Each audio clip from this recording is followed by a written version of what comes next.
শুভ দুপুর বন্ধুরা। আজকে তাড়াতাড়ি রান্না হয়ে গেল। ছেলে একটু বেরোবে, ওই জন্য আমি আগে রান্নাটা সেরে নিচ্ছি।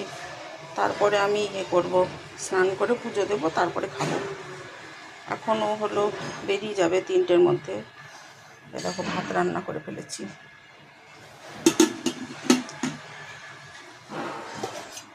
এই যে ছেলের জন্য 3 দিন ধরে একটু ঢেঁকির শাক রান্না করা আছে, ওর খাওয়াই হয়নি। ও কদিন ধরে খুবই ব্যস্ত, ওই জন্যে কোনো রকমে একটু মাংস ভাত খেয়েছে বা মাছের ঝোল ভাত খেয়ে নিজের কাজে ব্যস্ত হয়ে আছে। আর এই যে এখানে দেখো দেশি ট্যাংরা, সেই ছোটো ছোটো ট্যাংরা, এটাকে কী ট্যাংরা বলে জানি না, দেশি ট্যাংরা। এটাকে মূলো দিয়ে, শিম দিয়ে, বেগুন দিয়ে আর একটা ছোট্ট অল্প একটু আলু দিয়ে, কালো জিরে আর একটুখানি সাদা জিরে ফোড়ন দিয়ে, কাঁচা লঙ্কা জিরে টমেটো দিয়ে, কোনো মশলা না, শুধু পেঁয়াজ আর নুন হলুদ তো দিতে হবে। আর একটা জিনিস দিয়েছি লাস্টে, সেটা হচ্ছে নামানোর আগে ধনেপাতা বাটা। এটা আমার জন্য করেছি, ও খাবে না, ছোটো মাছ খেতে চায় না। ছোটো মাছ খাবে বলতে ওই যে মাথাগুলো শক্ত, ওই জন্য ওর বাবা আর ও তোমার হচ্ছে কই মাছ, এইসব ট্যাংরা মাছ বিশেষ একটা ভালোবাসতো না।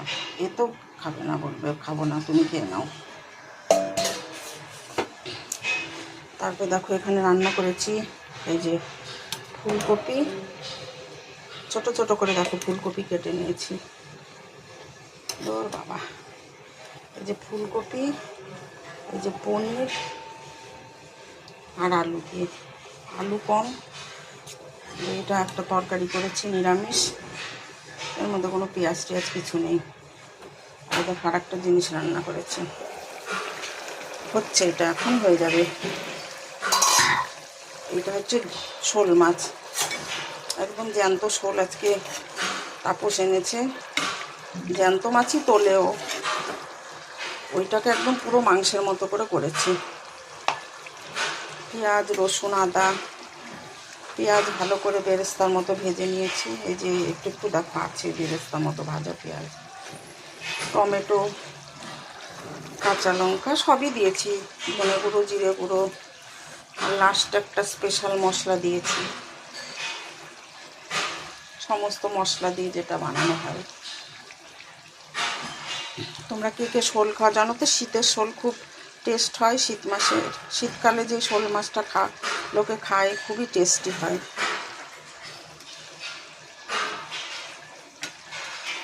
এই মাছটা রান্না করেছি, আর মুসুর ডাল আছে, ওইটা আজকে খাবেও না, এত কিছু রান্না হয়েছে। আর টক দই তো জানোই আমার বাড়িতে হবে, থাকে খুবই।